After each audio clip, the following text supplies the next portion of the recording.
සද්ධාවෙන් නැරඹෙන ගමනක් ශ්‍රී යසෝදරා මහ සෑයෙන් කැලණිය පුදබිමට මාළඹේ සත්බුදු මහා සෑයට දෙව්රම් වෙහෙරේ පුණ්‍ය භූමියට බක්කුල මහා සෑයේ සුවයට ගංගාරාම සංස්කෘතියට ගාලු මෝදර සන්ධ්‍යා සුවයට නෙළුම් කුළුණේ අහස උසට අප සමග එකතු වන්න. යසෝදරා මහරහත් තෙරණියගේ ශාරීරික ධාතුන් වහන්සේලා නිදාපිත ලෝකයේ එකම සෑ රජුන් ලෙස විශේෂත්වයට පත් අති පූජනීය බෞද්ධ මධ්‍යස්ථානයකි. මහමෙවුනාව අනගාരികා භාවනා අසපුව යටතේ අතිපූජ්‍ය කිරිබත්ගොඩ ඥානානන්ද හිමියන්ගේ මඟ පෙන්වීම යටතේ 2014 දී වන්දනාව සඳහා ලබා දෙන ලදී. කැලණිය රජමහා විහාරය යනු ගම්පහ දිස්ත්‍රික්කයේ කැලණි ගඟ අසබඩ පිහිටි ශ්‍රී ලංකාවේ අති පූජනීය බෞද්ධ විහාරස්ථානයකි. බෞද්ධ විශ්වාසයට අනුව ගෞතම බුදුරජාණන් වහන්සේ තෙවන සහ අවසන් ලංකා ගමනේ සිදු වූ පූජනීය භූමියයි. මේ වසර 2600කට වඩා ඉතිහාසයක් ඇත. සත්බුදු මහා සෑය යනු මාළඹේ මහමෙවුනාව අමාවතුර භාවනා අසපුව තුල පිහිටි අති පූජනීය වන්දනා ස්ථානයකි. මේ සෑය පස්මහල් බුදු පසේබුදු අරහත්තක මහා විහාරයේහි සිව්වන මහලේ පිහිටි සත්බුදු මන්දිරයේ සමග සම්බන්ධ වන අතර බුදුන් වහන්සේලා 7 උපකාර පිණිස ඉදිකර ඇත.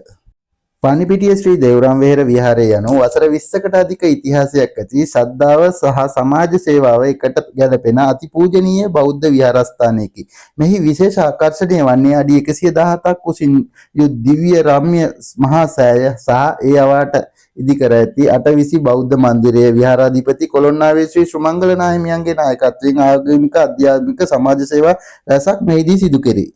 බක්කුල මහා සෑය යනු හොරණ වැලිපත කඳන ප්‍රදේශයේ සීල සුව අරණ භූමියේ ඉදිවුණු විශේෂිත පූජනීය චෛත්‍යයකි. රෝගාබාධ රහිත බවින් අග්‍ර වූ බක්කුල මහ රහතන් වහන්සේ උදෙසා කැප වූ මෙම සෑය නිරෝගී භාවය සහ සුවය ප්‍රාර්ථනා කරමින් වන්දනාමාන කිරීම සඳහා නිර්මාණය වෙයි.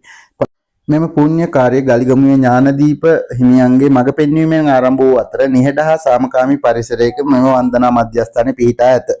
ගංගාරාම විහාරස්ථානය යනු කොළඹ නගරයේ පිහිටි ශ්‍රී ලංකාවේ අතිශය ජනප්‍රිය හා වැදගත් බෞද්ධ විහාරස්ථානයකි.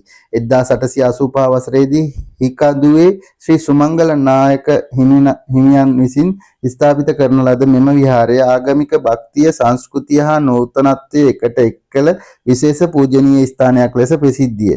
නවම් පෙරහැර බෞද්ධ රශ්මිය ජාතික වෙසක් උත්සවයේ විශාල වශයෙන් ආගමික උත්සව ලෙස පවත්වේ.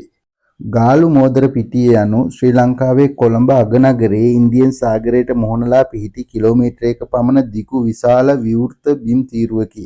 1859 දී බ්‍රිතාන්‍ය ආණ්ඩුකාර සර් හෙන්රි වෝඩ් විසින් අශ්වයන් පැදීම සඳහා විනෝදාත්මක ක්‍රීඩා සඳහා මෙම භූමිය සංවර්ධනය කර ඇත. අද ගාලු මෝදර පිටිය හෙක්ටයාර 5ක පමණ විහිදී ඇති අතර දරුවන් සරුංගල් යවන්නන් යෞවනයන් සංචාරකින් වෙළඳුන් අතර අතිශය ජනප්‍රිය වේ.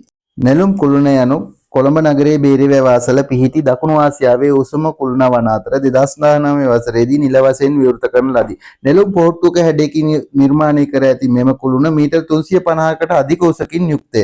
ලෝකයේ 19 වන සම්ප්‍රේෂක කුළුණ ලෙස මෙය සැලකේ. Travel with සනත් සමග ගමන් කරන ඔබට ස්තුතියි.